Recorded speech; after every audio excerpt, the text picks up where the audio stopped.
Welcome you, Leonard. Thank you. For giving us time, to have a little quick chat on quantum mechanics. And it was a pleasure meeting you in Stockholm. I didn't know you that well, but on the second time around, you really touched me. Oh, and, thank you. Thank you very much. I hope this friendship continues in future. Leonard, I wanted to ask you as a quantum physicist, first of all, there are so many theories of quantum mechanics. I don't know, it must be over a dozen by now. And, well, that's what I thought when I counted it from the internet. There may be less, but in some of the quantum mechanics theory, there's a collapse of the wave function. And in some, especially like David Bohm's, they say there is no collapse of the wave function. Which one, what's your take on that? Okay, well, let me start by saying that there aren't really many theories of quantum mechanics, but of quantum theories. Quantum theory is a type of theory. Okay. So a quantum theory is a theory in which objects don't have a definite properties, as they do in our everyday life. Classical physics, which describes like everyday life, position, momentum, right. Spin, whatever you want to, whatever the properties you're looking at. Sure. In a quantum theory, they don't have those properties. They don't have a definite history. The main essence of quantum theory is that in let's start in non-quantum theory.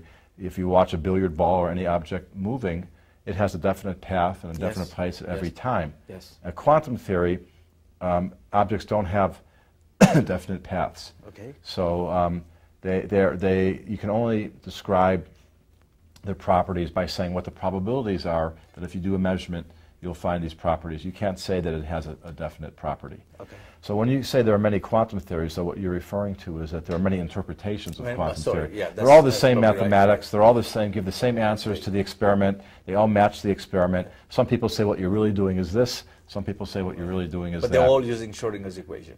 Yeah. Okay. Yeah. Well, Schrodinger's equation describes a certain situation, non-relativistic quantum theory. Okay. I mean, there are quantum theories of elementary particles. There's quantum type theories of all the different forces, and in different situations you use different theories. Okay. But the many different quantum theories you're talking about are different interpretations, and they don't really matter in a way to a physicist because in a way that's philosophy. So what those different quantum theories are different interpretations of what it is that we're doing. Okay. But what is interesting and important, I think, is the question of how a quantum theory, which describes everything on its fundamental underlying basis, becomes a classical theory in our everyday world. So if you're really described by all the atoms and molecules and the electrons that make up who you are or what you are described by a quantum theory. Mm-hmm. Yet I see that you have a certain position here, right? And I measure you at all times, and so you behave classically. And so the interesting question is, how does the quantum theory, how does nature become classical? And so people work on that. But the other questions of the interpretation of what it is when you're measuring, they're important to answer that question. It's important to think about them. Right. But the philosophical questions of observers and this is something people worried about a lot in the 1930s when it was all new, and they're going, what does it mean? But now people don't worry about that too much, and and we found that you don't really need an observer, by the way. So a lot of people talk about what's the role of the observer, but it doesn't have to be a person. So if I say that I have a certain experiment where a particle is going between two slits, that's a famous experiment. You shoot an electron and there's two slits, and it goes like a wave through the two slits and makes a certain pattern on the back wall. But if you shine a light to see which slit it goes through, then that pattern goes away. You see it goes through this slit or that slit, and on the back wall there's no more interference pattern. That does not need a person or an observer. No. If you start up the experiment and you're shooting the electrons, it starts going, and the sun in the sky comes down and starts shooting through the window suddenly, and the light from the sun goes off the electron, the pattern will also disappear. I'll get it. And then if the sun becomes nighttime and there's no more light, then the pattern will come back. So it has nothing to do with people. You don't need consciousness. People make a big thing about consciousness and the observer. I'm glad you cleared that, because that's not relevant. That's a red herring. I thought observers was actually involved in a double slit. Okay, that's good. A red herring. Excellent point there. It's something to know that. That's very good. Now tell me about this wave function. Okay, so in quantum theory, every system you study has what's called a state. Okay. And without getting technical, I can explain a state is pretty much the same meaning as it has in normal English language. It's the condition of the system. And if you want to know what's going to happen in the future, that's what physics is about, taking data from now and predicting what's going to happen. You take your data, you form from that the mathematical object describing the state, and then if you want to make a prediction, you read it mathematically in certain ways from the state of the system. And the wave function is just a way of describing the state of a system of... initially and then later on. Through all time. So the wave function describes a state, but when you do an experiment or when you set up a system or you measure a system, then you have an initial state for the wave function, and then you use the mathematics to let time go on, and the state changes, and then you say, oh, at time 452, let's see what the wave function looks like and see what the chances are that this will happen or that will happen. Okay. Right, tell me, but that Schrödinger equation or this wave function, does it explain what time is? No, the time is used as a concept in developing that. It's assumed that we have a concept of time, and that's part of that whole structure that I'm talking about. It doesn't explain what time is. Okay. Now, once I was reading about David Bohm, and he did this incredible thing of splitting the Schrödinger's equation into two parts, classical and non-classical and all that.